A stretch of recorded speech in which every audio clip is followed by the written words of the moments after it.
আসসালামু আলাইকুম প্রিয় দর্শক, আশা করি সবাই ভালো আছে। ষড়যন্ত্রকারীরা সবসময় কেন পার পেয়ে যায় বাংলাদেশে? 5ই আগস্টের পর বাংলাদেশে একের পর এক সমস্যা, একের পর এক অস্থিতিশীল পরিস্থিতি তৈরি হচ্ছে।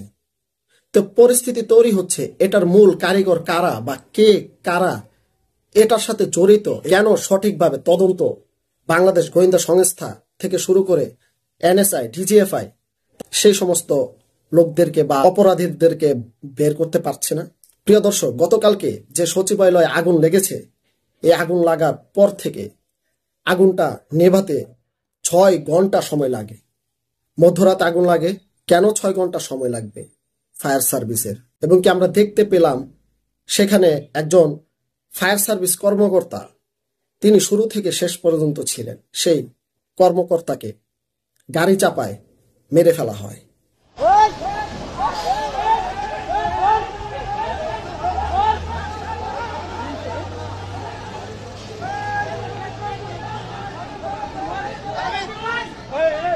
কারা তাকে গাড়ি চাপা দিয়ে মারে, কে বা কারা মারে, যারাই যেই মারুক, এটা তদন্ত হওয়ার দরকার। এবং কি সচিবালয় যে আগুন দিয়েছে, 5-6টা রুম বা 7টা রুম পুড়ে যে গিয়েছে, এটার সাথে কারা জড়িত সেখানে সিসিটিভি ফুটেজ আছে।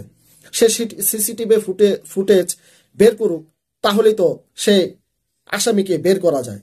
এটা কি আওয়ামী লীগ লোক জড়িত নাকি অন্য কোনো দলের লোক জড়িত, তাহলে তো বিষয়টা বের হয়ে যায়। তদন্ত কমিটি গঠন করবেন, ভালো কথা।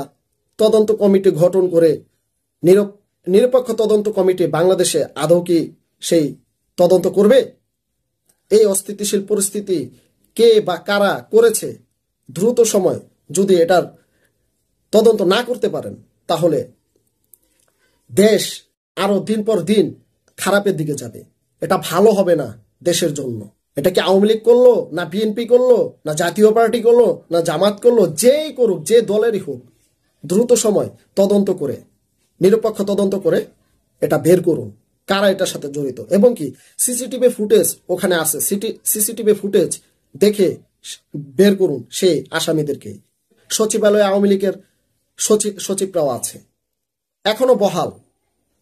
সচিবালয় থেকে এবং কি প্রশাসন থেকে শুরু করে কোনো স্তর থেকে এই পর্যন্ত কোনো কর্মকর্তাকে সরানো হয়নি। আওয়ামী লীগ পন্থী যারা আছে তারাও তো এটার সাথে জড়িত হতে পারে। কথার কথা, মানুষ এভাবেই এখন বলা বলি করছে, মিডিয়াতে আমরা তাই দেখতে পাচ্ছি। এটা কি আওয়ামী লীগের লোকেরাই করেছে এটার সাথে জড়িত?